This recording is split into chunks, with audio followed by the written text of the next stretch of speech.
Bienvenidos a nuestra escuela dominical de esta semana. Les invitamos a tomar su Biblia y acompañarnos en este tiempo y a tomar nota de lo que les llame la atención. Más o menos les adelantaba en el... si quiere cambiamos de micrófono.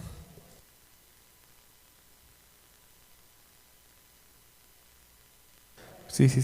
Muy bien, entonces como más o menos se les adelantaba al principio, una introducción así bastante rápida y breve, vamos a estar iniciando un nuevo trimestre este domingo. Vamos a estar estudiando en todo este trimestre el libro de Lamentaciones, un libro bien interesante, y el día de hoy pues yo lo que voy a hacer es darles una introducción y una visión general del libro, ya que vamos a estar empeñando los próximos domingos a estudiar a fondo el contenido de todo este libro. Entonces el día de hoy pues la idea es conocer cómo está conformado el libro, la estructura, los temas generales, y con eso tratar de entusiasmarnos a seguir aprendiendo. Así que si me acompañan en una oración para dar inicio a esta lección de Escuela Dominical. Señor, muchas gracias por esta mañana, gracias Señor por este tiempo de Escuela Dominical, gracias Señor porque podemos estar aquí aprendiendo de tu palabra. Te pido Señor porque tú nos hables, porque tú abras nuestro entendimiento y que podamos Señor escuchar y recibir lo que tú tienes para nosotros en esta lección. En el nombre de Jesús, amén. Bueno, entonces al hablar del libro de Lamentaciones, lo primero que se nos viene a la mente es precisamente la palabra, ¿verdad? Lamentaciones, lamentar. Sobre el título ya más o menos nos dice de qué más o menos se trata el libro. Nos dice que es un tema que va a ser pues triste, algo que fue trágico. Y es precisamente esa la intención del autor del libro de Lamentaciones. Y bueno, entonces vamos a analizar entonces el contexto en el que se transmitió el mensaje de Dios al pueblo de Israel, específicamente al reino de Judá, porque el libro se escribe cuando está cayendo el reino del sur y se destruye el templo. Pero también cuál es la aplicación de este libro a la iglesia actual. Vamos a ver cómo hay algunos parecidos a la situación que estaba viviendo el pueblo en ese entonces y lo que estamos viviendo nosotros. Hay un canal de YouTube que ya no mucho lo escucho porque siento que ya no es ya es como que se sesgaron un poquito, no son tan objetivos, pero tienen una subfrase que dice: pero antes un poco de historia. Entonces, antes de entrar al tema del libro, un poco de historia. El libro se sitúa en ese momento final del reino del sur con el rey Sedequías. Estaba este rey estaba ahí necio de que iba a sostener el reino y no se lo iba a entregar a Nabucodonosor, que era el rey de Babilonia. Así que lo que sucede es de que en ese momento, aproximadamente en el año 586 a.C., sitiaron a Jerusalén los babilonios. Los sitiaron, rodearon los muros, no dejaban que nadie saliera ni entrara. Entonces, como se podrán imaginar, si no se puede salir ni entrar, pues en algún punto los alimentos y varias cosas empiezan a escasear. Empieza a haber mucha muerte, empieza a haber mucha desesperación, y cuando ya está por colapsar, viene Sedequías con algunos de sus altos mandos, digamos, sus hijos y otros más ahí, y abren ellos tenían un pasadizo secreto por ahí para salir de la ciudad, y ellos se escapan por ahí en la noche. Pero ¿qué si los agarran los babilonios afuera? Los agarran y se los llevan, los arrestan. Luego destruyen una parte de ahí del muro, abren una brecha y por ahí se meten a Jerusalén y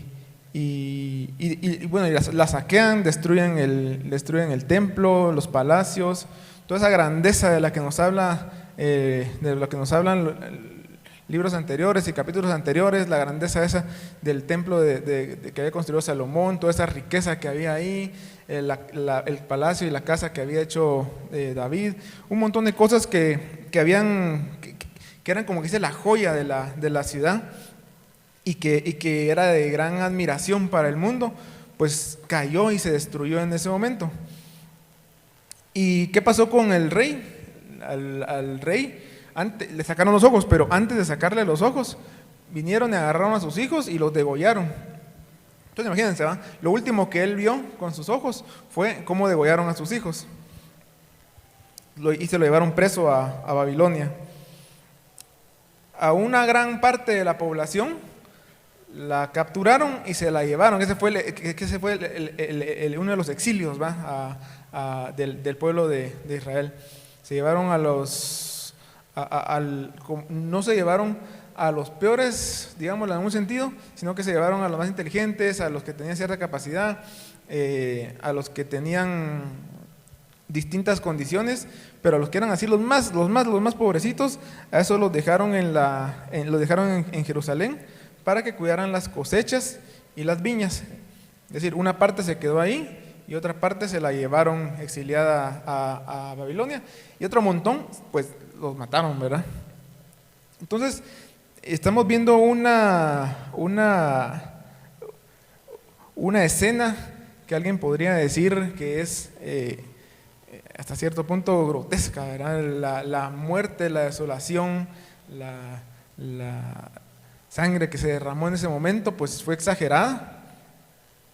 Y así como yo, me imagino que ustedes también pensarán que haber visto ese dolor y sufrimiento pues causa tristeza, causa lamento, y es precisamente esta tragedia que le ocurrió al reino del sur, al reino de Judá, lo que está contenido, o parte del contenido del libro de Lamentaciones. Describe precisamente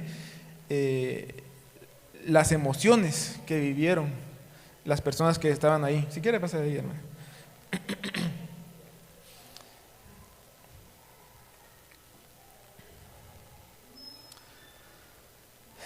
Aún así, pues el libro, viéndolo desde un aspecto literario, es una joya, porque solo un momentito.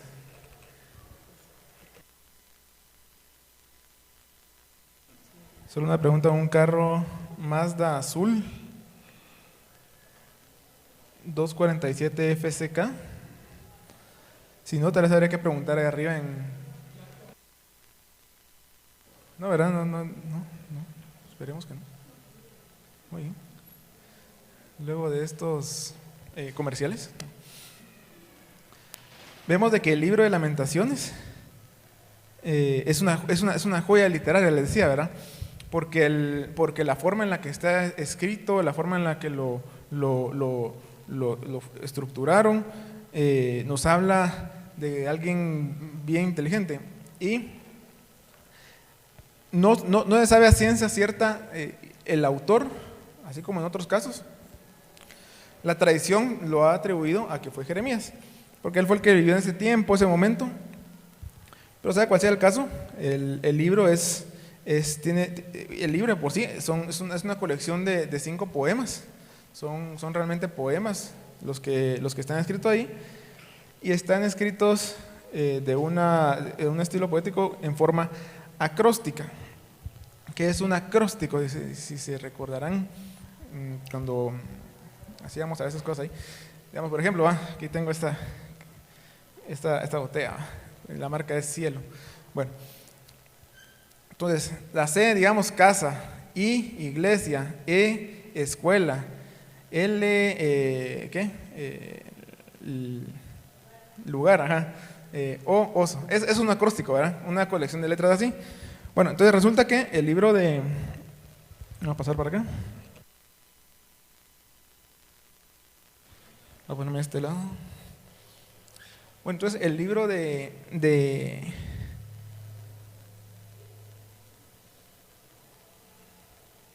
Libro de Lamentaciones es un acróstico para los que les gusta ahí el hebreo. Seguimos ahí. Tenemos que el libro tiene 5 capítulos o poemas. Del 1 al 4 están formados en acróstico del alfabeto hebreo. Bueno, entonces resulta que las letras del alfabeto hebreo también pueden ser como números, se les representa como números, pero cada carácter que ven ahí oscuro, en negría, eso es un versículo, digamos. Entonces empieza A, B, en nuestro alfabeto sería A, B, C, D, E, ahí es Aleph, Bet, Gimel, Dalet, y ahí se van hasta el último. Entonces, todos los del 1 al 4 empiezan con la letra en ese orden, ¿verdad? En el orden del alfabeto.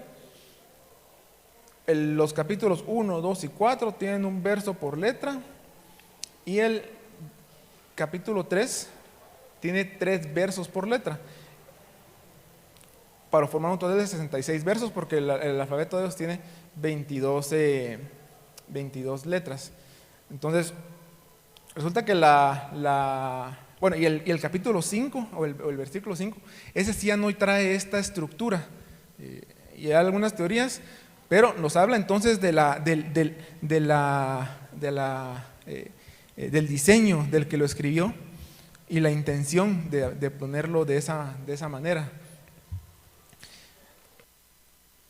Solo voy a regresar.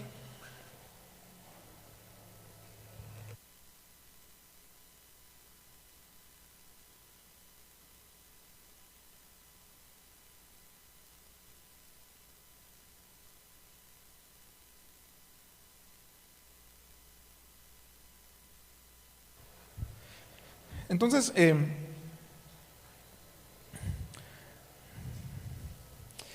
eso nos habla entonces de que el libro está escrito con un patrón específico. Ahora, la pregunta sería, ¿por qué hacerlo de esa manera? Yo estaba comparando algunas traducciones nuestras, y resulta que la TLA hizo algo bien interesante, bien curioso.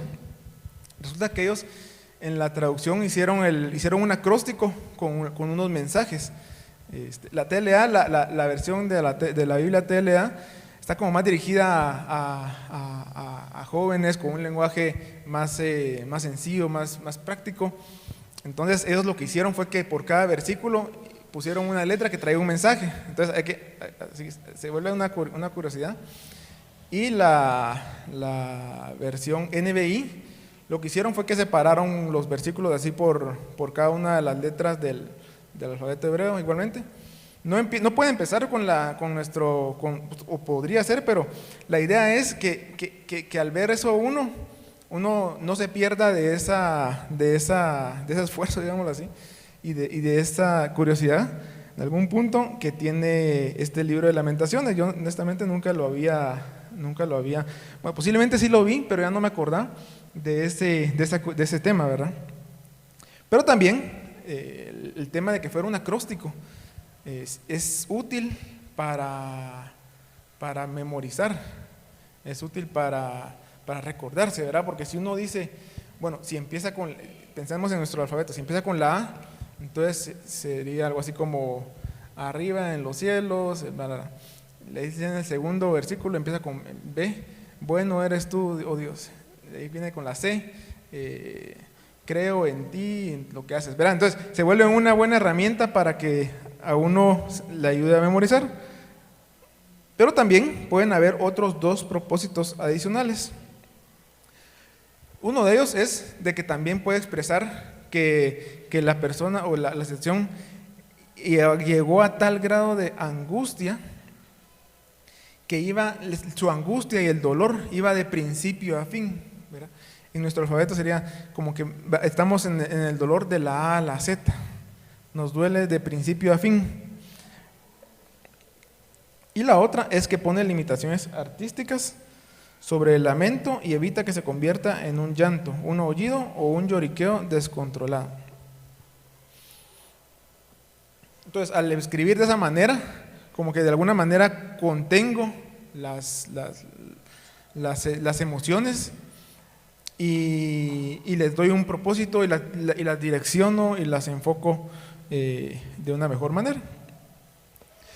Entonces, eso es hablando de la estructura del libro.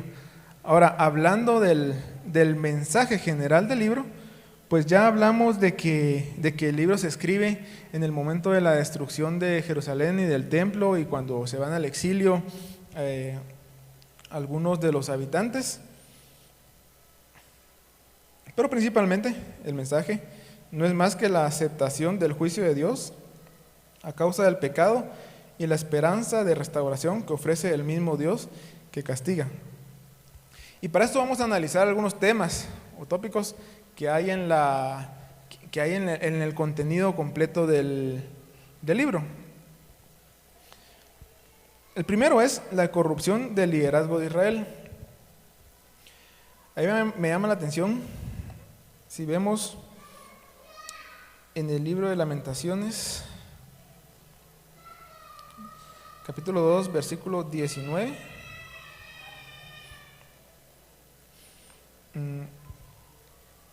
Que dice: levántate, da voces en la noche al comenzar las vigilias, derrama como agua tu corazón ante la presencia del Señor. Era 14, un poco de dislexia diría mi hermano. Es 2:14. Muy bien. Tus profetas vieron para ti vanidad y locura, y no descubrieron tu pecado para impedir tu cautiverio, sino que te predicaron vanas profecías y extravíos. ¿Por qué? Porque tanto los profetas como los sacerdotes, ellos también estaban metidos en esa ola de maldad y de engaño. Es decir, en lugar de seguir la instrucción que Dios estaba dando a través de sus profetas, ellos escuchaban a los otros que les decían que sí les iba a ir bien, que no iba a pasar nada, y cuando estos les decían no, es que tenés que arrepentir y tenés que rendirte y esto, los metían a la cárcel. Entonces estaban engañando, pero esto ya venía de tiempo, ¿va? Que venían así, con esa corrupción. Pero en ese último momento vemos de que los profetas y sacerdotes estaban hablando en favor de los intereses que tenían ellos, ¿verdad? No era la verdad completa. Pero hay otra cosa más grave, y si vemos en Lamentaciones igual 4:13, dice: es por causa de los pecados de sus profetas y las maldades de sus sacerdotes, quienes derramaron en medio de ella la sangre de los justos. O sea que los mismos profetas y sacerdotes habían pervertido a tal punto, o sea, la maldad había llegado a tal punto que ellos mismos estaban y habían derramado sangre inocente, sangre de los justos. Entonces, y también el rey y sus príncipes y toda la corte real, todo el gobierno, digámoslo así, de igual manera estaban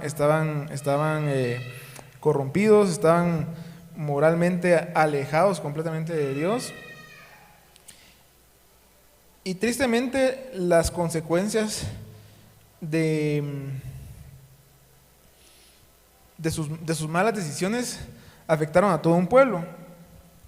También hay que reconocer de que el pueblo también se había descarriado, se había corrompido por lo mismo de que los líderes no los habían estado guiando en la dirección correcta. Sin embargo,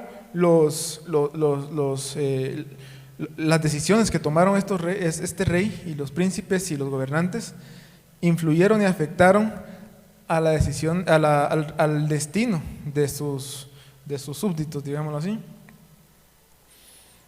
Entonces vemos de que todo un liderazgo en ese reino, tanto civil como religioso, se habían alejado de Dios, estaban corrompidos. Ese es uno de los temas de que va a hablar el libro. También nos habla del juicio de Dios.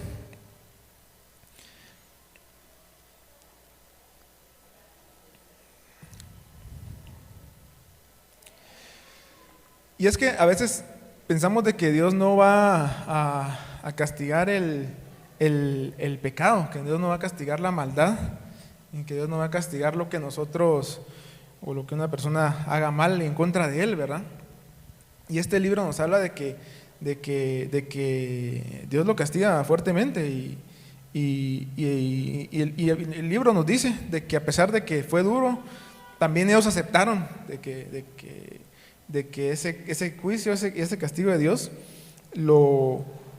pues lo merecían. Y aquí lo importante de resaltar es de que Dios no lo estaba haciendo por una emoción descontrolada. Digamos que cuando pensamos en el castigo o en el juicio de Dios, no tenemos que pensar en que es algo que hace así intempestivamente, sino que Él está haciendo algo justo. ¿Por qué? Porque Él estaba juzgando la rebelión, estaba castigando el pecado, y usa la palabra desatar su ira. Pero esa ira no es solo porque sí, digámoslo así, ¿verdad? No es como que me dicen algo que no me gusta y yo reacciono, ¿verdad? Así como a veces actuamos impulsivamente. No, aquí estamos hablando de que es algo que es justo, algo que está orientado. Y este tema del castigo lo encontramos muy frecuentemente en los libros proféticos, en los libros de la profecía. Si nosotros vemos, por ejemplo, en libros como Isaías, ahí encontramos bastante de esto. Y eso nos lleva al siguiente tema, al siguiente punto, que es la soberanía de Dios. Y eso significa que Dios hace lo que en su soberana voluntad Él decide. Porque podrían estar pensando algunos en el pueblo cuando estaba ocurriendo toda esta destrucción. Alguno puede haber estado pensando, ¿por qué nos está pasando esto? Si nosotros somos la nación escogida, si nosotros tenemos al verdadero Dios, si nosotros... Y lo peor es que estamos cayendo ante un reino pagano que no reconoce a Dios, que no obedece a Dios. Obviamente, en ese punto muchos no tenían a Dios como el verdadero Dios, sino que se habían corrompido completamente. Pero posiblemente habían otros que sí estaban tratando de hacer las cosas bien, o bien cuando ya les cayó toda esa destrucción, posiblemente empezaron a cuestionarse eso. Pero esto nos muestra de que Dios es soberano, y el pueblo, y a pesar de todo, el profeta reconoce la autoridad de Dios y su reinado eterno. Pero no solo es castigo, juicio, destrucción, malas noticias, sino también tenemos la bondad de Dios. Y es que el gran contraste entre el juicio y la misericordia de Dios es relevante aquí en Lamentaciones. Porque al mismo tiempo que vemos textos que revelan castigo, también notamos el propósito de Dios, su bondad y su misericordia. Y esto nos lleva a uno de los versículos más conocidos de Lamentaciones 3, 22 y 23, que dice: por la misericordia de Jehová no hemos sido consumidos, porque nunca decayeron sus misericordias. Nuevas son cada mañana, grande es tu fidelidad. Aquí el profeta está reconociendo de que a pesar de toda la destrucción, a pesar de todo lo que había pasado, toda la muerte, la misericordia de Dios no había permitido que ellos fueran consumidos completamente. Recuerda aquel momento en el desierto cuando estaba Moisés con el pueblo y estaban ahí rebeldes. Y Dios les dijo que por qué no los destruía y que levantaba una nueva generación a partir de Moisés. Y Dios le dice que no, porque después van a decir que por qué Él los sacó solo para matarlos en el desierto. Entonces, más o menos aquí está la misma situación, de que a pesar de todo, las misericordias de Dios no decaen, y por su misericordia no habían sido ellos consumidos. Y el mensaje aquí de esperanza es: nuevas son cada mañana, grande es tu fidelidad. Esto nos dice, entre algunas cosas, de que cada mañana nosotros podemos disfrutar de una nueva misericordia de Dios, una nueva experiencia con Dios. Y nos habla también el libro que el autor, este siervo de Dios, tenía gran confianza en la misericordia divina. Y es que, y es que realmente Dios, a pesar de todo, Él no nos rechaza para siempre. Él siempre está esperando a que nosotros nos acerquemos a Él, regresemos a Él. La intención de Él, pues obviamente no era destruir a su pueblo, ¿verdad? En ese momento. Se fueron 70 años porque no le habían dado descanso a la tierra en ese tiempo. Después regresan, construyen otra vez los muros, y esa es la historia de Nehemías en algún punto. Creo que lo vimos o lo volveremos a ver. Pero el mensaje es que el pueblo debía tener esperanza y debía tener su fe basada en Dios, porque Dios es fiel y Él no falla. Entonces, en términos generales, el mensaje del libro es este. Permítanme.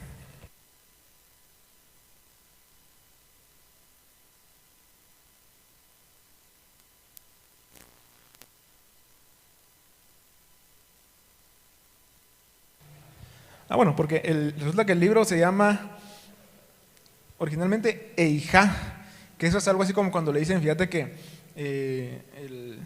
el fulanito se quedó sin trabajo. ¿Qué? Dice uno, ¿verdad? Es eso, ¿qué?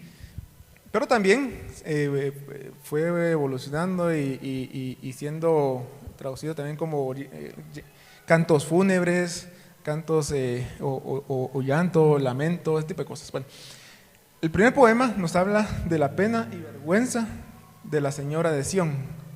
¿Por qué? Porque el autor describe ahí como que fuera una señora, una mujer, la que está dando ciertos llantos, digámoslo así. El segundo poema, el segundo capítulo es la caída de Jerusalén y la ira de Dios. El tercero es el sufriente, que es una persona que se expresa como que fuera una persona que está sufriendo, que ha pasado muchas dificultades. El cuarto es el asedio de Jerusalén. Y el quinto es la oración por la misericordia de Dios. Esos son los temas que cubren cada uno de los capítulos, de los poemas de este libro de Lamentaciones.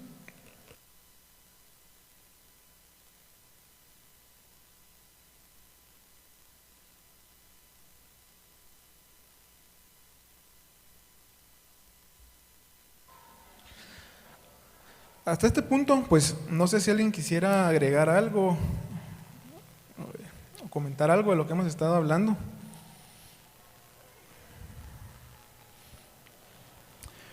Sí, verdad que está bien curioso. Yo no me había dado cuenta de toda la riqueza que tenía este libro. Y es que ahora viene la siguiente parte, ¿va? La aplicación del mensaje del libro para la iglesia actual. Y eso es bien importante porque, uno puede pensar en que lo que experimentó el reino de Judá en su momento no lo vamos a ver, ¿verdad? No lo vamos a vivir, no nos va a pasar. Pero podemos estar cayendo en algunas prácticas, en algunos comportamientos, hábitos que nos pueden atraer consecuencias. Sabemos de que Dios es misericordioso y Él nos guarda, pero también tenemos que atender a lo que dice a lo que nos enseña esta palabra, este libro.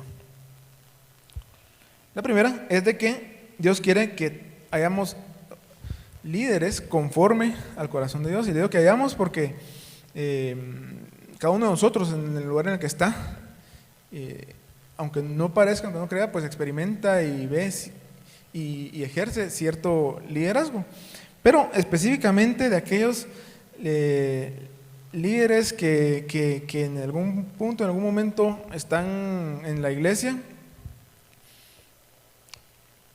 pues debemos de tener cuidado de no caer en ciertas contiendas, ¿verdad?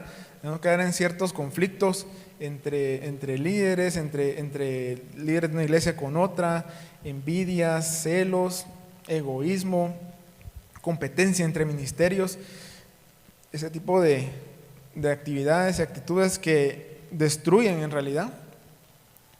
Y otras cosas que son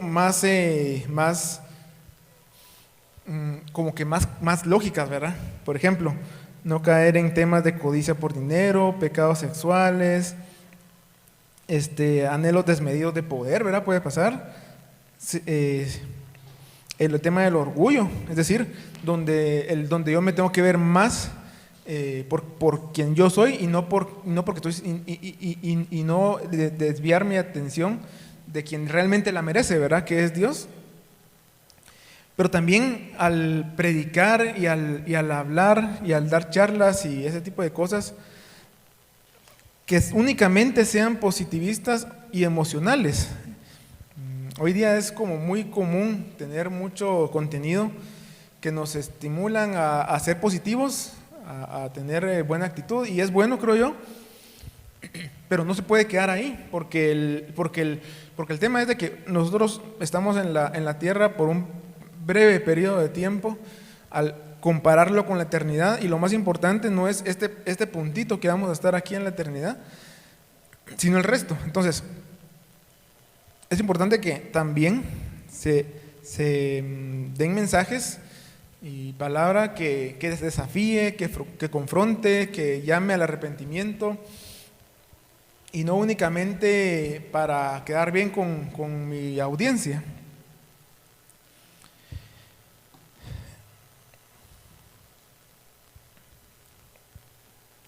También tenemos que recordar de que, como lo vimos en lo que engloba el libro, pues Dios es un Dios que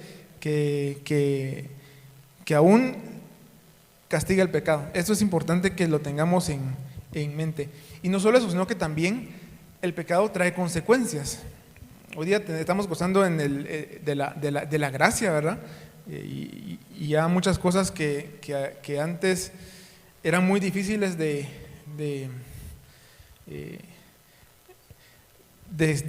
cambiar, de cambiar, se me fue la palabra.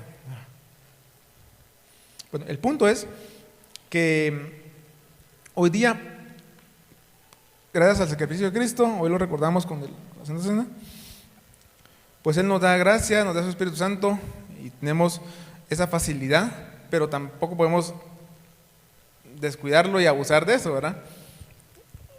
Y aunque podemos pecar y Dios nos va a perdonar, nos va a restaurar y nos va a salvar, hay ciertas cosas que van a tener consecuencias en nuestra vida.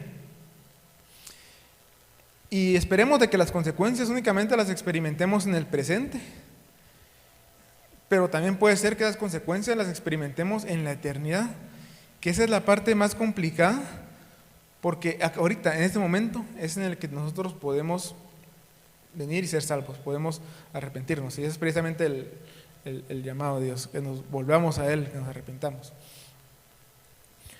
Y puede ser que van a haber consecuencias que haya que pagar en la tierra, pero si no atendemos, van a haber consecuencias que se paguen en la tierra y en la eternidad. Entonces debemos de tener esto siempre en mente. Pero también, no todo es castigo, no todo es paleta, sino que también recordemos hoy día, nosotros como la iglesia y el cuerpo de Cristo, acerca del mensaje de la restauración y misericordia de Dios. Siempre en Lamentaciones 3 está este pasaje que también es de los más conocidos de este libro, que es Lamentaciones 3, 40 y 41, que es precisamente nuestro versículo, o versículos en este caso, para memorizar. Escudriñemos nuestros caminos y busquemos y volvámonos a Jehová. Levantemos nuestros corazones y manos a Dios en los cielos. Escudriñar, descubrirlo es lo que está oculto. Escudriñemos nuestros caminos, veamos, nosotros como iglesia, veamos con la ayuda del Espíritu Santo cuáles son esos caminos, cuáles son esas cosas que están en nuestro interior, en nuestro ser, que tienen que ser transformadas, que tienen que cambiar, pero esa transformación va a venir únicamente a través de Dios. Y Pablo lo dice en Filipenses 3, del 7 al 9. Típicamente no sabemos la de Filipenses 4:13, pero este es 3:7. Dice: pero cuantas cosas eran para mi ganancia, las he estimado como pérdida por amor de Cristo. Todo lo que él consideraba valioso, que eran importantes, sus títulos, su posición, dice que lo ha estimado como pérdida, o sea, lo dejó por amor a Cristo. Y ciertamente aún estimo todas las cosas como pérdida por la excelencia del conocimiento de Cristo Jesús, mi Señor, por amor del cual lo he perdido todo y lo tengo por basura para ganar a Cristo. O sea, todo lo anterior, lo que yo era, eso es insignificante, es como compararlo literalmente con basura o desperdicios. Algunas otras dicen excremento. Entonces, a ese nivel pone todo lo que él tenía antes de tener a Cristo. Entonces, nosotros tenemos que entender y valorar lo que significa tener a Cristo con nosotros. Y precisamente esas cosas que dice aquí, que escudriñemos nuestros caminos y que revisemos nuestra vida y todo aquello que nos detiene en este momento de tener esa relación con Dios, tenemos que verlo así, como dejarlo y considerarlo como basura para venir y recibir completamente a Cristo. Y dice: y ser hallado en Él, no teniendo mi propia justicia, que es por la ley, sino por la que es por la fe de Cristo, la justicia que es de Dios por la fe. Es decir, que su justicia por lo que Él se rige ya no es la ley, la Torá, ¿verdad?, sino que es por la fe en Cristo y lo que Cristo hizo en la cruz por su sacrificio.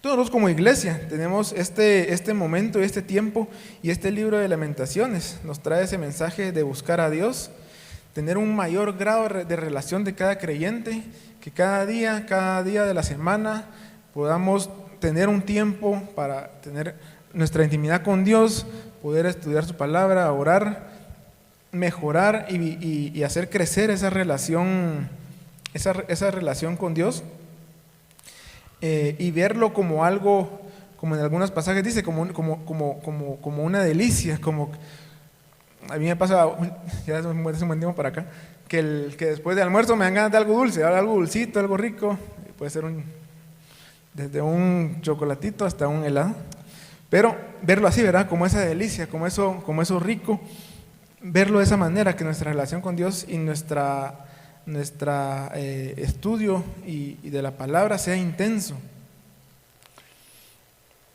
y que no sea una carga que nosotros tengamos que estar todo el tiempo peleando con nosotros mismos y tratando de jalar a otros para que vengan a la iglesia, para que se conecten, para que estudien, para que se involucren, sino que sea algo que salga de la persona naturalmente, que se vuelva como una forma de vida y un estilo de vida.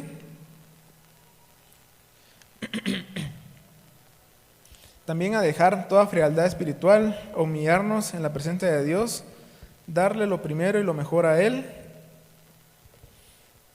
y tener dependencia de Dios, porque nuestra victoria final y nuestro final se encuentra en Él. Cuando uno ve cómo termina Lamentaciones, en el capítulo 5,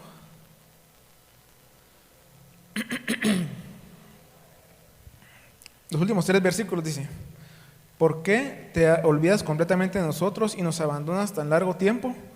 Vuélvenos, oh Jehová, a ti y nos volveremos. Renueva nuestros días como al principio, porque nos has desechado, te has airado contra nosotros en gran manera. Entonces, cuando uno lee el final, se queda así como que no termina muy bonito, ¿verdad? No es así como la típica película de Disney, que tiene final feliz y todos vivieron felices para siempre. Aquí termina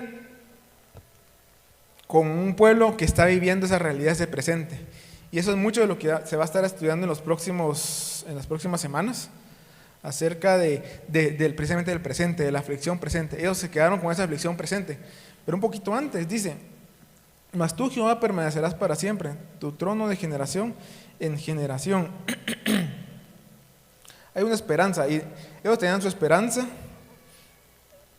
de que se renovaban sus días como al principio, cuando ellos andaban con Dios.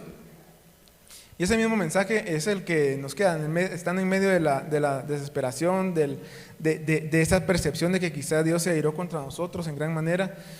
Pues tener esa esperanza y esa confianza de que podemos disfrutar siempre del favor y de la misericordia de Dios para que seamos restaurados. Entonces, este libro realmente contiene un montón de enseñanzas, de temas, algunos más confusos que otros, pero a nivel general, estos 5 lamentos, poemas, pues que surgen de la destrucción por la causa, y la causa es la destrucción de Jerusalén, pues que se convierta en fruto de transformación en nosotros como discípulos de Cristo. Que nosotros podamos ver este libro no con miedo o preocupación, sino como una fuente de esperanza en la que podamos aprender y en la que podamos confiar, ¿verdad? Entonces, esa es la motivación entonces, y el mensaje y la invitación es para que podamos estar estudiando a fondo todo esto que vimos ahorita, como les dije, de manera así bien general, de todo lo que tiene el libro, que nos acompañen en este trimestre a estudiar punto por punto, más específicos, más a detalle, y esa es la introducción del libro de Lamentaciones. No sé si alguien tuviera un último comentario o una última reflexión o pensamiento que tengan. Si no es así, pues quiero que me acompañen a una última oración para despedir este tiempo y encomendar esta semana a Dios. Señor, muchas gracias por esta mañana, por este tiempo, por esta lección, por tu palabra. Gracias, Señor, porque en ella encontramos salvación, encontramos esperanza, encontramos vida. Gracias, Señor, porque tenemos la oportunidad de estudiarla libremente, porque tú, Señor, has tenido misericordia de nosotros. Estamos conscientes que por tu misericordia, por tu bondad, no hemos sido consumidos. Tu fidelidad ha sido grande, Señor. Te pedimos, Señor, porque esta semana sea una semana en la que podamos estar cercanos a ti, en la que podamos mejorar y reforzar nuestra relación contigo, que podamos, Señor, verte manifestado en nuestras vidas.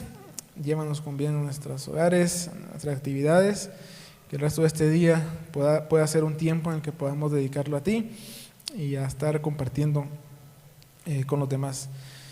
En el nombre de Jesús, amén.